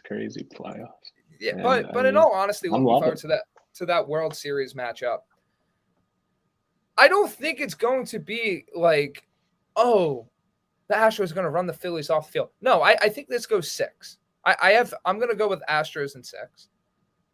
But I do think that the Phillies put up a really good fight. And I think this ends up being a very close series. But the thing is, if you told me the Phillies end up winning this World Series, I would not be surprised. These are two teams that are firing on all cylinders at the right time. They have all the necessary pieces. And I feel like either of these teams can win. I think it's simple as that. Yeah, like you said, the Phillies got hot at the right time, and that's half of what winning the World Series is, because baseball, you just got to see guys getting hot, hitting the ball often, and they just take off. For the Phillies, you cannot let Jose Altuve get hot. That is a key factor. He struggled throughout this whole entire postseason. If he starts to heat up, you might be in for one, because he kind of got an advantage right now. Jordan has cooled off a little bit in the ALCS. So if you let either of them or both heat up, if you let both of them heat up, then good luck, because Bregman's just been on fire too. So I'm excited. I don't have too much to add because I just get all worked up about it and get crazy. So we're not going to do that today. I'm excited though. Prediction: the Phils are playing the Yankees, which is what I had. I had them in 6, but now I'm going to give it to the Phils in 7. All right. So last little thing before we move on to basketball and hockey, and then we wrap up our show. Who is your MVP of the World Series, and who is your LVP of the World Series? Prediction, obviously. You go first. Okay. MVP. You mentioned his name. I think Yordan Alvarez has himself a series. I think he ends up picking it back up. I think he becomes that key middle of the order cog for the Astros once again. LVP of the World Series. I'm going to stick with the zone team. I think Altuve makes things a lot harder on the Astros than they should be. I think he does. I think that if you're looking for a guy to find his groove again, I don't think facing Aaron Nola and Zach Wheeler in the first 2 games of a series are going to really help you there. So I have the Astros in 6, but I do think Altuve is going to make things a lot harder for them than they probably should be. I'll go the other way. I'll give Bryce the MVP of the World Series. He's just been this whole playoffs just cool, calm, collected. Guys, he just hasn't been in his nerves. He just shows up in his clutch when he has to be, and just hitting the ball really well. And when you get a guy like that just this hot right now, I don't see him stopping. Very good pitching on the other side, but also a very good hitter. And LVP, we're gonna give it to Sir Anthony. I think he's just gonna come in and dominate. Struggled the other night in that clinching game, but hey, it was rainy. We'll throw it behind us. He's been perfect pretty much throughout this whole postseason, and I think he'll bounce back fine and shut down the Astros in the key situations we need them to. Yeah, those are World Series predictions. So when the Phillies end up winning the World Series, all you Philly fans can have me to thank for picking the Astros, because I've just been a complete jinx this entire damn postseason. Thank you, Brandon. I swear. Before we move on, I want to remind you guys once again that All Campus is giving 20% off everything in their store, including hats and shirts to all their subscribers. You know what that means? Like, subscribe, share, and get that free merch. Or get that discounted merch. That's what I meant there. Also, Creative Women Design Center, serving New York, Pennsylvania, New Jersey, and Florida. They are a fully authorized Hunter Douglas dealer. So if you're interested, contact Jeff at 609-226-0391 for a free consultation. Before we move on, going to touch on these comments you guys have been leaving. Cameron mentioned from earlier, mainly to give him a sliver of hope in his week 9. Usual stars are Burrow, CMC, A.J. Brown, Amari Cooper, David Njoku, Brandon Ayuk, Eagles defense, and Jason Myers. That is some roster right there, my friend. John Doe asks us, what's it better as a flex option, running back or wide receiver? Honestly, I think that really depends on your roster in and of itself. If you have a lot of wide receiver depth, but, you got stud running backs, you got to make that decision. And it's like, there's no like one set way, like, oh, go running back or, oh, go receiver. But something to keep in mind, half PPR, PPR, if you're leaning receiver over running back, consider that. And also in those same types of leagues, if it is a pass catching running back, take that into consideration, because there's some stat lines in PPR leagues versus non-PPR leagues that are a little bit different with some of those guys. Z Money asks, is it time to give up on Darren Waller? I've been starting Higbee. My personal opinion with Darren Waller is, if you can afford it, as in if you can wait and hold on to him, wait until he has that big pop-up performance and then sell high on him. So wait on, let's say, a 650-1 game from him where he's that number one target, and then sell high.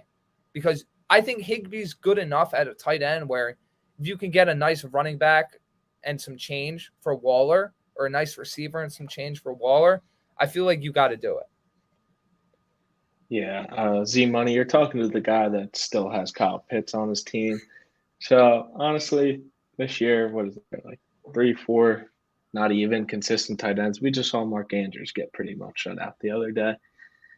Hold on to him. I mean, if, like Brandon said, if you can, hold on to him. He's gonna eventually have that game. It's just bound to happen. He's a talented guy. We've seen it. So I'm holding. Wouldn't cut him because me and you both know if he gets cut, as soon as someone in your league sees him, he's getting picked up, and you would hate yourself for that if that happened and he ends up breaking out or something. Hold on. I would keep starting Higbee for now, but play the matchups maybe, something like that. Yeah, absolutely. Oh, and some maybe breaking news. I don't know if you want to. What do we got?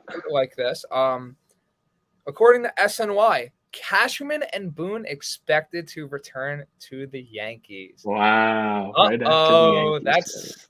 That's something. That's something. What's your instant reaction to that? I'm a little surprised, but I'm also not surprised because, I mean, I guess any regular person could have said they're both coming back, but I really thought one of them was going to get a little quick scapegoated for this massacre that occurred. Austin, do you know what the definition of insanity is? The Yankees.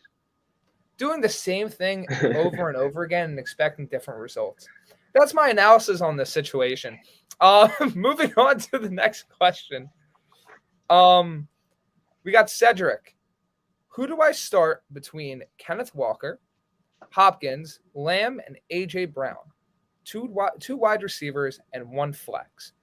Austin, I'll let you take this one first. That's a pretty interesting one. So 2 wide receivers and a flex. We were saying earlier how good Kenneth Walker's going to be and how good he has been. I'm putting him right off the bat into the flex just because I like him so much. And I think Brandon would agree on that.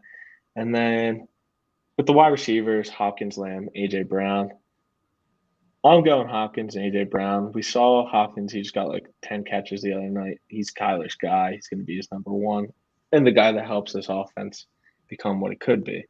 Then I'm going to go A.J. Brown for now until CD just fully gets back in a groove with Dak. And once they start moving again, then maybe I would bring CD back into the lineup. But for now, I'm going Kenneth Walker, Hopkins, A.J. Brown. Leave Lamb on the bench just until they figure it out down there in Dallas. Yeah. Personally, I'm riding with Walker and probably leaving Lamb on the bench. Love A.J. Brown this week. I think you can't really go wrong. Yeah, like you're in such a good spot with this lineup where it's like,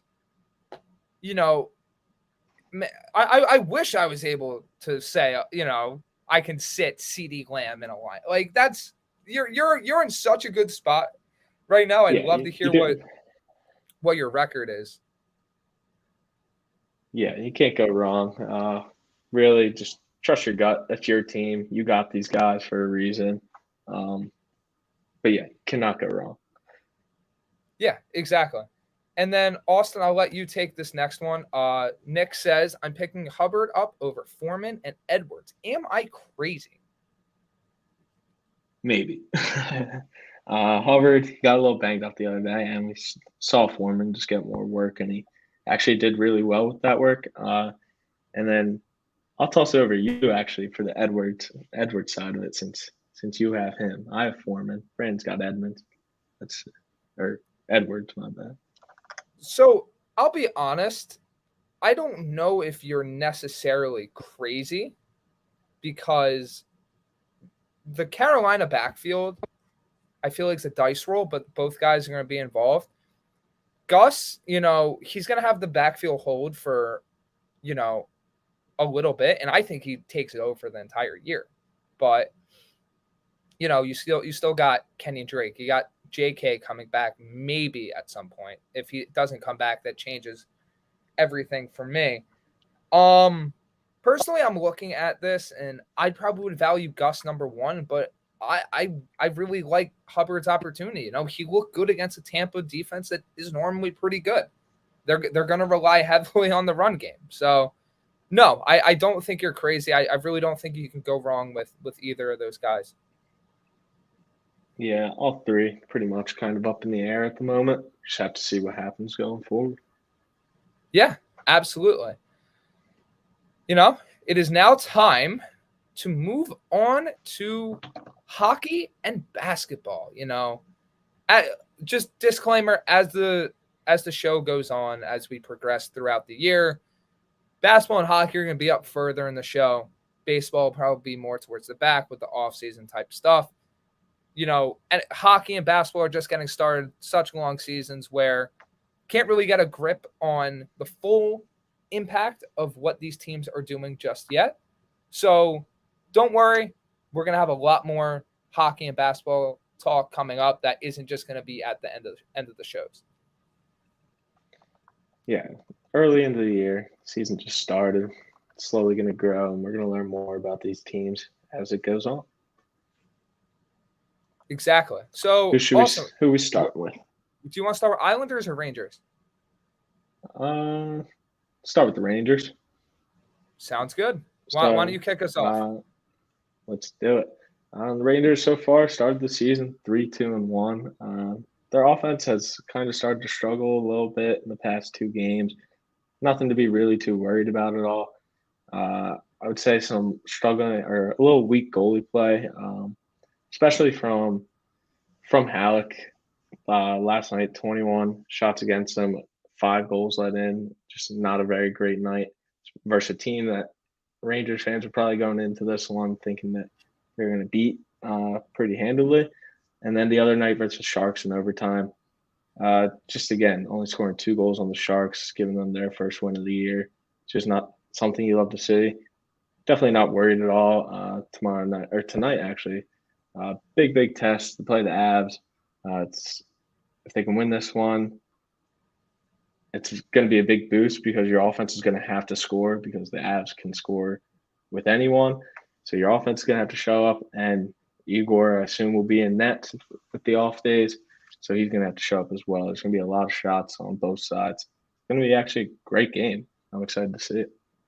Yeah, honestly, it should be a pretty fun game to watch. It is, it's a matchup between two very good teams. And no, I would not be worried about the Rangers just yet, but this is something that, I brought up last week. Their defense. The defense is something that's been a little bit concerning. Letting up the amount of shots on net that they have. But you got to hope that, especially with going forward, that the Rangers offense is able to elevate and that things eventually even out. So no, I wouldn't be concerned. They've played a total of 5 games, still a very, very, very long season to go. And as we get to the Islanders, as we move on, more of the same with that. I feel like you're going to get a really good read of things after 20 games, where the team's at after that. maybe a little bit even after 10, but with only 5 under the belt, it's so hard to tell. 77 to go, to be exact. But yeah, no. Both these teams, they play each other tomorrow night, so that's pretty interesting. We can get a good look at both of them at the same time, which makes things easier for everyone. I think it would be a good matchup. It's one that you probably think the Rangers come out on top, but hey, any night, anything can happen. That's how hockey works. Good sport. Yeah, and I mean, looking at their past results, they beat the Sharks, but then they proceeded to lose 3 straight to the Devils, the Lightning, and the Panthers. You know, just from an early onset, seems like they're losing to the bit of the better teams outside the Devils. Not sure what happened there, but, you know, hockey is a very interesting sport in that regard. And then, you know, I feel like the Rangers game will be another good test for them to see where the Islanders are at after having a down year last year, and if they can continue to progress to being back on that, you know, upward trajectory towards the postseason. I'll tell you what happened in that Devils game. They got outshot 42-17. And when that happens, you ain't winning many games. No, you are not. No, you are not. So we'll see them improve, though. Like you said, we need about 10, 20 games to actually give a real evaluation of some of these teams. So we'll see. We'll keep you guys updated as we go forward into the season. Exactly. You want to move on to basketball now? Let's get it on. All right. So, the New York Knicks having a, you know, pretty good start to the year. If I do say so. They lost their first game to the Memphis Grizzlies, a depleted Memphis Grizzlies team, by a score of, as we pull up the scores here, by a score of 115-112. They lost in overtime. They then proceeded to, in more or less terms, beat the brakes off the Pistons by a score of 130-106. Then won by a score of 115-102.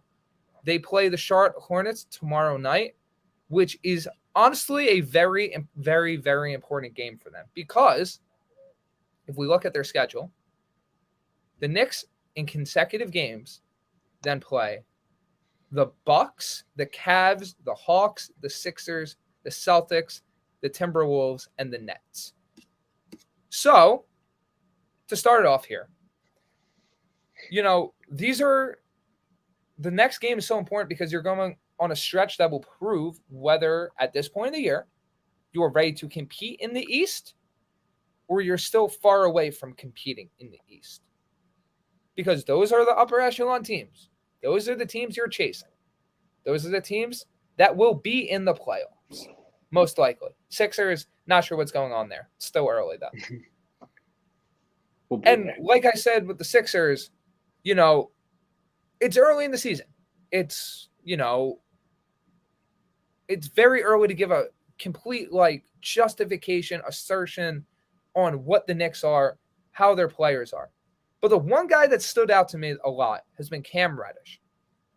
He's been a guy that has really picked it up off the bench. You know, in the Pistons game, he ended up having 6 points, four rebounds. In the Grizzlies game, he had a clutch 3. You know, he's doing a lot with his minutes. He's doing a lot of good things coming off the bench, and he could potentially be playing himself into a nice bit of an extension. That's not to mention guys like Obi Toppin, Hardenstein, who was a nice signing for them in the offseason. RJ starting to pick it back up. You know, these are pieces that are starting to play better as the year goes on because, you know, some guys just got to shake off the rust. You can't always expect guys to hit the ground running right away. Yeah, no, take some time. Just like with hockey, it's such a long season. We're going to have such a better evaluation as we get more games in and see more stuff that goes on. And yeah, going back to the schedule that's coming up, this game is pretty big. You have to win this one. I feel like just going into this gauntlet on a high note, playing some really good teams, like you said, the teams that you're chasing. And yeah, you're going to probably pick up a win 2 or 3. of those games maybe, but you need to win tonight first to set it off. Yeah. And also, it's incredible what you can do when you have a point guard. Definitely helpful. I know everyone ripped, gave Jalen Brunson over $100 million. Look at the difference it's made having an actual point guard with the starting unit instead of Alec Burks. It opens things up for Randall, Mitchell Robinson. It is so important in basketball, especially the modern age of basketball, to have a point guard. And that's something the Knicks, quite frankly, have avoided since basically the time I was born. I mean, yeah, Brunson, he opens the floor, he runs the floor well, and someone that I think can learn a lot from that's quickly, who we've seen in the past few years just play good point guard as well. And he's tacking his assist numbers every game, just keeps getting better and better. So they're going to continue to grow and get better as the year goes. Exactly. And you want to start us off real quick with the Brooklyn Nets conversation? Oh, I would love to. There's one guy on this team who has 17 points and 14 fouls. He's also fouled out in 2 out of 3 games. Can you tell me who that is, Brandon? Are his initials BS? That's the one. I mean, this guy, he just hasn't played that good. I think one of the questions I had for this Nets team last week is just how they're going to fit him into this role and how all three of those guys are going to play together. Look, we've seen KD and Kyrie. They're fine. They're who they are. They keep playing fine. Simmons, I don't know, man. I don't know. I don't know what to say about him because there's just seeing him and Claxton on the floor together. It just will not work. Steve Nash gonna have to figure that one out together. And Wick is picking his nose like crazy. Am I crazy? But yeah, Nets. I mean, they'll figure it out, I guess. But Ben Simmons does not look that great. Yeah, I mean, the Nets don't exactly have like a great schedule. It's not a terrible schedule, but it's like when you're getting beat 130-108 by the Pelicans and you're losing in OT to the Grizzlies, who are, like I said, are depleted. This is a team with the Nets where the clock's ticking. Let's not forget Kevin Durant did request a trade. Kyrie Irving was a little bit away from requesting a trade. Like, this is not a team that is like rock solid right now. It's not like clamped up. So it's going to be interesting to see how this team develops. I personally said last week that, I expect this team to make the playoffs, but you got to see more out of them. You got to see more out of this team that has this superstar talent. You got to see more out of Ben Simmons. I'll tell you that much. He's supposed to be that third guy for them. You can't have him fouling out of every game. It's just not.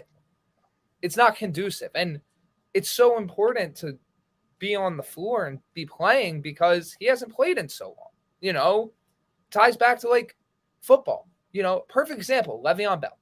And I know it wasn't for the same reasons and all of that, but the guy missed an entire year of football. And quite frankly, when he came back, he was never the same. Simmons 100%. missed an entire year of basketball. The margin of error in professional sports, especially the NBA, is minuscule. Minuscule. So when you miss an entire year and you try to get back up to speed, it's going to take you a little bit. And quite frankly, that's something the Nets can't afford right now. Yeah, and something else, Simmons, I mean, at least when he was on the Sixers, we saw like a lot of his greatness coming from like assist and his defense, of course, but just specifically on the assist, there's not going to be many times where he's going to be, I feel like, controlling this offense. You have Kyrie Irving, who's arguably one of the best point guards of all time, at least with the ball in his hands. Simmons, without the ball, he's just out there running up and down the court, not doing much. So we'll have to see how that all works out. You'd think Steve Nash has a plan, but clearly whatever he had planned at first hasn't worked out too well. Move on to plan B. What is he cooking? No. Whatever Russ is. They're in the same cooking class. Oh man. Do you want to touch on the Lakers for a minute? Let's get into it. Start us off. Yeah, whoever's idea in that organization that thought they would not have to surround LeBron James with shooting, yeah, I don't know what to tell you, to be completely honest. We look at their season so far. They've lost every single game. They lost to the Trailblazers. And honestly, unless they start making a move or two, I don't see how things get better. You know, I'm not going to be the guy to disparage AD, to disparage LeBron. These are two of the best guys in the league still. They're insanely talented. But let's be honest here. LeBron James is what, 37 years old? I think he is still a top 15, if not top 10 player in the league. You cannot expect him to carry an entire roster on his back anymore. And that's not a discredit to him.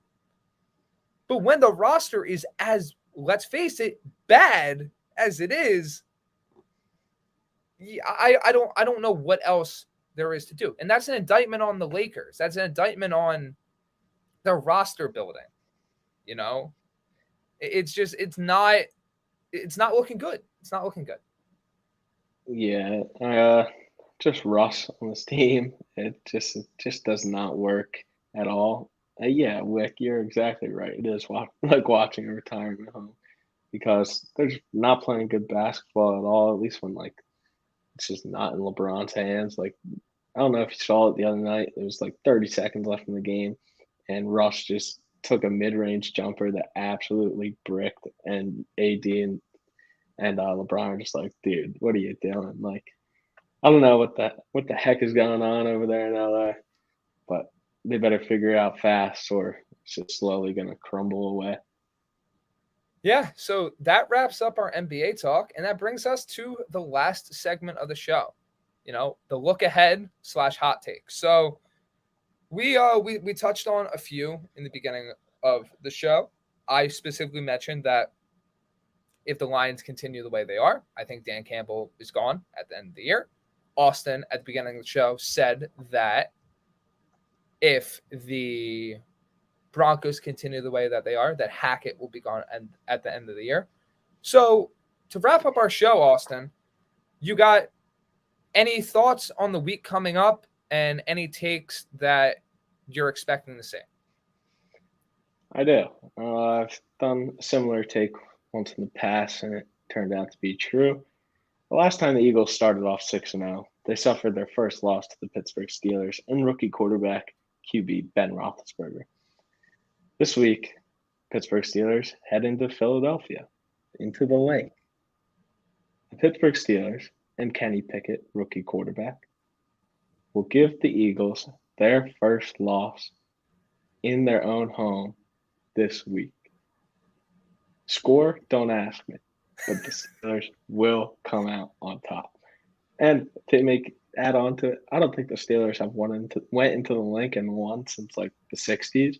But hey, it's 2022. This is the year it's happened. Kenny Pickett beats the Eagles, gives them their first loss. Didn't you predict them to win last week? I predict them to beat the Bucks. Never mind. You got that one. Okay. And they beat the Bucks. All right.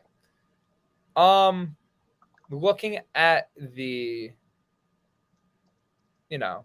teams that are struggling at the moment.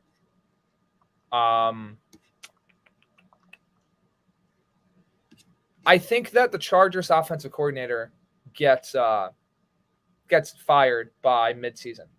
And I know we're approaching that mark soon. But if the Chargers offense continues to play the way they are, Herbert not throwing the ball down the field, lack of weapons, not like the run game not working. I think the Chargers offensive coordinator is not long for his job. Not going to go as far as saying Brandon Staley's job is in danger just yet, but could happen over the course. I got my Kingsbury one. I got my my rule one that I got right, got my Dan Campbell one.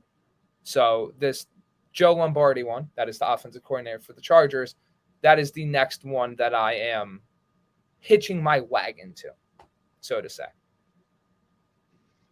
I like it. For my second one, this one may not be seen as very hot at the moment, but the Portland Trailblazers are 4-0 and they lead the Western Conference. I think they stay up there. I think the Portland Trailblazers end the year as a top 3 seed in the West, something many people, if not any people, had their thoughts on before this year started. It's Dame time. This is his year. Show what's up. I mean, that's scorching at the moment. I mean, it wouldn't just because they're 4-0. I mean, it could have been more surprising if you said, the Spurs and Jazz, who were each 3-1 in their own right. Yeah, could have made it crazy. Yeah. My next hot take, and this is a basketball one. The Philadelphia 76ers fire Doc Rivers at some point during this season. It has not looked great so far. If we pull up the NBA standings, the Sixers are currently the 4th worst team in the entire Eastern Conference. That's frankly unacceptable for a team that has Joel Embiid and James Harden on it, among the other various talented players. Yeah, it can't happen. I'm not giving you a range of when he's going to get fired, but if it continues for much longer like this, Doc Rivers is not long for his job. Hopefully they can learn something from the Phils. It worked out pretty well for them. Maybe it worked for both of them. Who knows? I'm pretty empty on hot takes at the moment. I can't lie. So let's take a question. Well, I'll wrap up the show with one last one, and then we'll answer some questions and head on out. My hot take is that another football one. We mentioned this a little earlier in the show. This is my third football one of the day. Aaron Rodgers retires at the end of the year. Point blank. I don't think he's long for Green Bay. I think that he sees the writing on the wall, and I think that he has a lackluster swan song to his career. What does he do after? He just go away? And that is a question I do not have the answer to, my friend. So fair enough. We got 3 minutes left in the show. We'll answer some of your guys' questions. Okay. Should I trade Chase, Bateman, and Dameon Pierce for Cook, Debo, and Amari Cooper? The answer to that question is no. Austin, are you in agreement with that? Chase, Bateman, Dameon. Yeah, nah. Debo's banged up. Dalvin, as an owner myself, don't do it, man. It gets pretty aggravating. And, I mean, Amari Cooper's not a bad piece, but I definitely like Jamar Chase, as we just saw this weekend. Wick, who would replace Rivers? Are you talking in season? I'm not too familiar with who's on the Sixers bench at the moment. I feel like it would be an interim on the bench, and then going forward, Mike D'Antoni? No, I don't know. I'm kidding with that one. No. I'm kidding with that one. Don't worry. The Houston Rockets. Yeah, quite frankly, I'm not entirely sure on the candidates that would be available. Maybe I'd look to potentially Jay Wright. I know he retired from Nova. Maybe you can get him to come out of retirement and look at the Sixers job. Don't think that would be the worst thing in the world. And then last comment of the day, Rodgers will start a podcast. That's the answer I was looking for. That's an absolute guarantee for Aaron Rodgers' post-football career when he retires after this season. But that brings us to the end of another edition of the City That Never Sleeps show. Thank you guys for joining us on this fun, wild, crazy ride where my co-host sounded like a robot for the first third of the show. Then he got his voice back. We love to see it. We will not be here next week, taking a bit of a break, and then we will be back in 2 weeks. So stay tuned, and we will be back in 2 weeks to give you guys all the latest in New York sports. Peace.